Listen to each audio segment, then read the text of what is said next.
Hello and welcome to the Beer Jerk Beer of the Week Drink Along.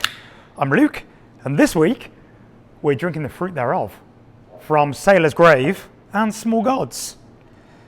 We chatted a little bit about Sailor's Grave last week. I was telling you all about Gab and Chris and about how they're one of my favourite breweries in the whole world. I just really love their approach to creating delicious beers and using interesting ingredients and locally available ingredients. And Small Gods is me and Matt, as you may know. So we were really happy when they said yes to doing a collaboration with us. And unfortunately, we weren't able to get over to Australia to brew it with them, so it was another remote collaboration. One of the good things to come out of COVID was the ability to remote work. And I suppose when you do a collaboration beer, you don't necessarily need to be there mashing out and shoveling molten grain, but it's nice to. That's the real fun part of it, spending the day together. But alas, we weren't able to this time. But it was a really fun, true collaboration of creating something that's pretty unique together. So whenever Small Gods collaborate with somebody else, we want to work.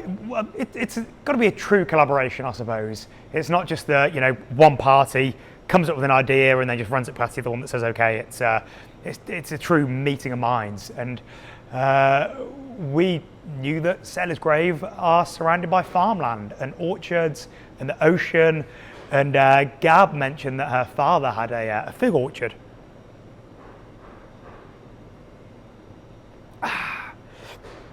And Matt and I have made a beer with figs before, but we've often talked about fig leaves and how they have quite a different and unique character. So it wasn't too much of a leap to come up with the name The Fruit Thereof.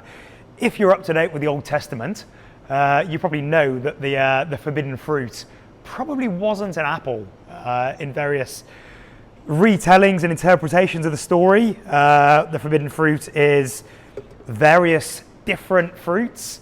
It's a pomegranate, it's an apple obviously, it's all kinds of different things.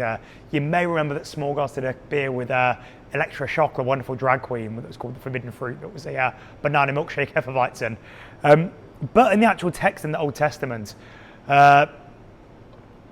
Eve picks a fruit from a tree that's unmentioned, and then immediately they get overwhelmed with a sense of shame, and they take fig leaves that they stitch together to hide their shame and their nakedness. So obviously, the forbidden fruit is a bloody fig, not a bloody apple. So anyway, that is the story behind the name. And the artwork was created by Gab, who, as I was saying last week, is a very talented artist, and she's great at lino cut.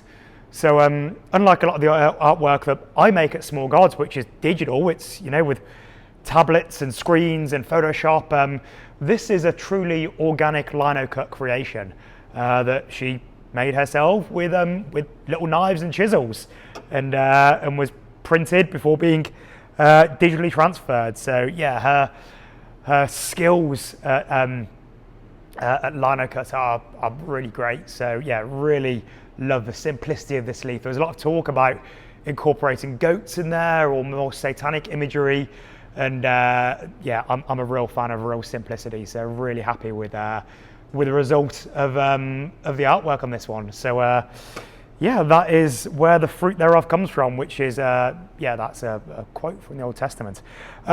So fig leaves are quite a delicate flavour,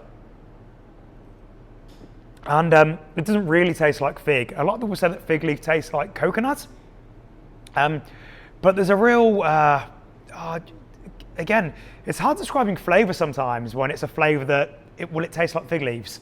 If you've had Greek food that may have been wrapped in fresh fig leaves, you'll know what I'm talking about. But it doesn't necessarily taste like anything else. It's a botanical, herbal sort of flavour. There is a touch of coconut in a way, but it's definitely not coconutty. And so yeah, that's the kind of unusual flavour that you're getting in this beer. That is supplemented by Sabro hops, which again people say are sort of coconutty, and they kind of are. That's kind of Neo-Mexicanus hybrid that has its own sort of thing going on, and also Cashmere, which is a relatively new hop. So it's sort of 50% Cashmere, 50% Sabro. to give it yet another sort of otherworldly, unique, unusual sort of characteristic. And then excitingly, a lot of spelt. So about 20% spelt malt was used in here, which is spelt is an ancient grain that people have eaten for many thousands of years, including in the time of the Old Testament. People would have certainly been consuming spelt. And again, it's kind of similar to wheat, but it's got more of it brings to beer sort of a nutty roundness to the character. I'm probably going to do a terrible job describing the taste this week because it's quite a difficult sort of beer to describe.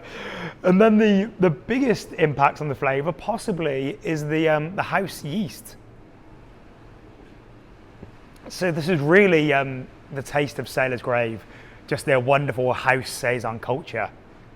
It's a little bit sort of Brettanomyces, a little bit sort of wild, a little bit funky, just lovely and spritzy and lively. You saw when I poured it there how heady the beer was, which is really beautiful. And that's exactly what you want in a wheat beer and a saison. You want a big fluffy head like this that just gives you lots of aroma and lots of character. It's a real characterful beer, but it is a beer that I can imagine drinking a lot of. It's a real farmhouse style ale, which is beautifully fitting for a beer from Sailor's Grave that are so plugged into agriculture and the bounty of the land.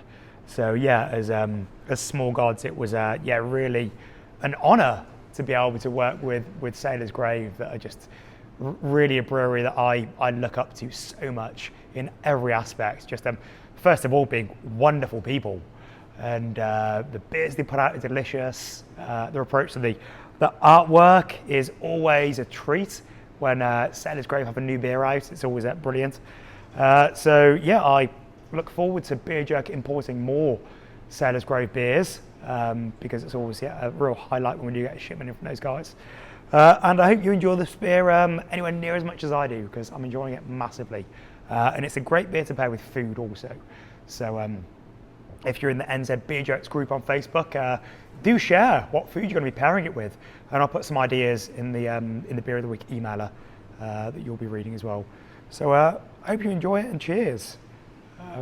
Other news, come to the Fridge and Flagon, drink some beers. It's we do a lot of events here at the venue, and people turn up for the events, which is awesome. But it'd be nice to see more people just turning up on a Friday and on a Saturday, because it's always awesome here. We've got Lucy, who's our lovely bartender, and we always have the most ridiculous tap list of a dozen different beers, plus 100 or so beers in the fridges. Most of the beers you just can't get anywhere else.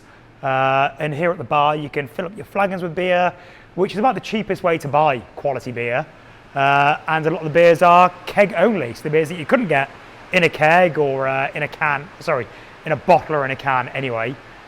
And if you haven't snapped up the Deeds mix box yet, grab that quickly, because that is running low. I think the Sailor's Grave mix already sold out. And watch out for all the Father's Day gift boxes that are going to be dropping any moment now. Anyway, great work, Gab and Chris at Sailor's Grave. Cheers, everybody. Thank you for joining us.